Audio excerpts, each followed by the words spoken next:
매일 성경과 함께하는 오늘의 큐티 시간입니다.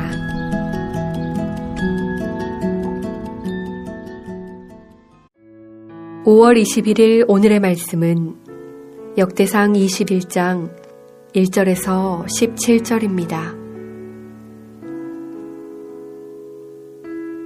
사탄이 일어나 이스라엘을 대적하고 다윗을 충동하여 이스라엘을 계수하게 하니라.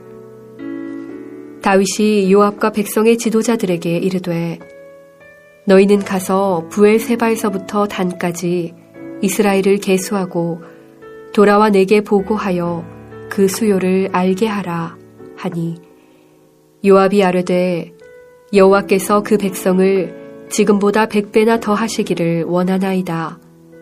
내 주 왕이여 이 백성이 다 내 주의 종이 아니니이까.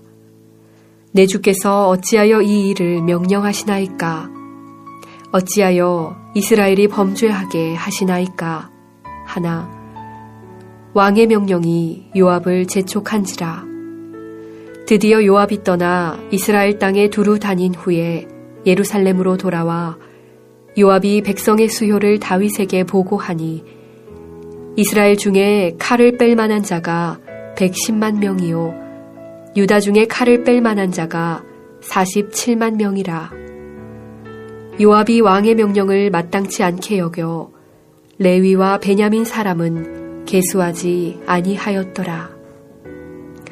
하나님이 이 일을 악하게 여기사 이스라엘을 치심해 다윗이 하나님께 아뢰되 내가 이 일을 행함으로 큰 죄를 범하였나이다. 이제 간구하옵나니 종의 죄를 용서하여 주옵소서. 내가 심히 미련하게 행하였나이다 하니라. 여호와께서 다윗의 선견자 갓에게 말씀하여 이르시되 가서 다윗에게 말하여 이르기를 여호와의 말씀이 내가 내게 3가지를 내어 놓으리니 그 중에서 하나를 내가 택하라. 내가 그것을 내게 행하리라 하셨다 하라 하신지라. 갓이 다윗에게 나아가 그에게 말하되 여호와의 말씀이 너는 마음대로 택하라. 혹 3년 기근이든지 혹 내가 10달을 적군에게 패하여 적군의 칼에 쫓길 일이든지 혹 여호와의 칼 곧 전염병이 사흘 동안 이 땅에 유행하며 여호와의 천사가 이스라엘 온 지경을 멸할 일이든지라고 하셨나니 내가 무슨 말로 나를 보내신 이에게 대답할지를 결정하소서 하니 다윗이 갓에게 이르되 내가 곤경에 빠졌도다. 여호와께서는 긍휼이 심히 크시니 내가 그의 손에 빠지고 사람의 손에 빠지지 아니하기를 원하나이다 하는지라. 이에 여호와께서 이스라엘 백성에게 전염병을 내리심에 이스라엘 백성 중에서 죽은 자가 7만 명이었더라. 하나님이 예루살렘을 멸하러 천사를 보내셨더니 천사가 멸하려 할 때에 여호와께서 보시고 이 재앙 내림을 뉘우치사 멸하는 천사에게 이르시되 족하다. 이제는 내 손을 거두라 하시니 그때 여호와의 천사가 여부스 사람 오르난의 타작마당 곁에 선지라. 다윗이 눈을 들어 보매 여호와의 천사가 천지 사이에 섰고 칼을 빼어 손에 들고 예루살렘 하늘을 향하여 편지라. 다윗이 장로들과 더불어 굵은 배를 입고 얼굴을 땅에 대고 엎드려 하나님께 아뢰되 명령하여 백성을 계수하게 한 자가 내가 아니니이까. 범죄하고 악을 행한 자는 곧 나이니이다. 이 양떼는 무엇을 행하였나이까. 청하건대 나의 하나님 여호와여 주의 손으로 나와 내 아버지의 집을 치시고 주의 백성에게 재앙을 내리지 마옵소서 하니라. 오늘도 묵상하는 말씀을 통하여 하나님이 주시는 풍성한 은혜 누리시기를 소망합니다. 지난 말씀들을 통하여 우리는 다윗에게 허락하신 하나님의 승리를 살펴보았습니다. 그런데 오늘 본문에서 다윗에게 새로운 문제가 하나 생겨납니다.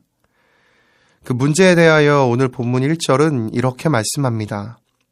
사탄이 일어나 이스라엘을 대적하고 다윗을 충동하여 이스라엘을 계수하게 하니라. 여기 충동하다라고 쓰인 단어는 유인하다, 부추기다라는 뜻을 지닌 단어로 사탄이 다윗에게 이스라엘 사람들을 계수하도록 유혹하였다고 번역할 수 있습니다. 그런데 이 일에 대하여서 하나님께서는 7절에서 악한 일이라고 말씀하십니다. 한 나라의 백성들을 세어보는 일을 하나님께서는 왜 악하다고 말씀하셨을까요? 그 이유를 알기 위해서는 고대 사회의 문화에 대하여 이해할 필요가 있습니다.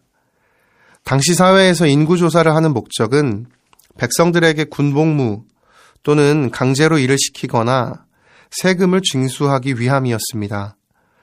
따라서 당시 이스라엘 백성들의 인구를 다윗이 조사하였다는 것은 곧 더 많은 노동력과 군사력, 그리고 돈을 얻기 위한 목적이었다는 것을 의미합니다.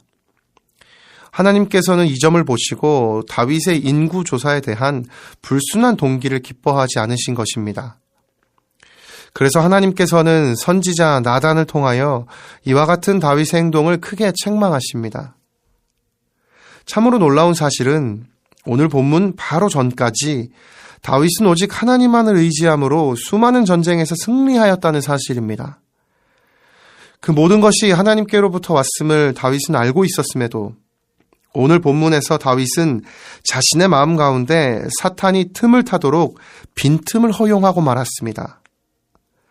사실 같은 본문의 이야기를 열왕기서에서 찾아 읽어보면 오늘 본문의 상황에서 다윗은 밧세바를 범하는 잘못도 저지르고 있음을 알 수 있습니다. 그런데 여기서 한 가지 깨달을 수 있는 것이 있습니다.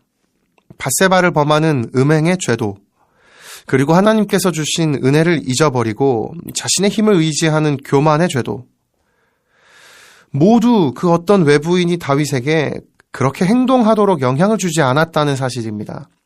다윗 스스로가 하나님 앞에서 그 내면의 욕심이라는 싹을 틔워 벌어진 사실이라는 것입니다. 따라서 우리는 마태복음 15장 19절부터 20절에서 예수님이 하신 말씀을 기억해야 합니다.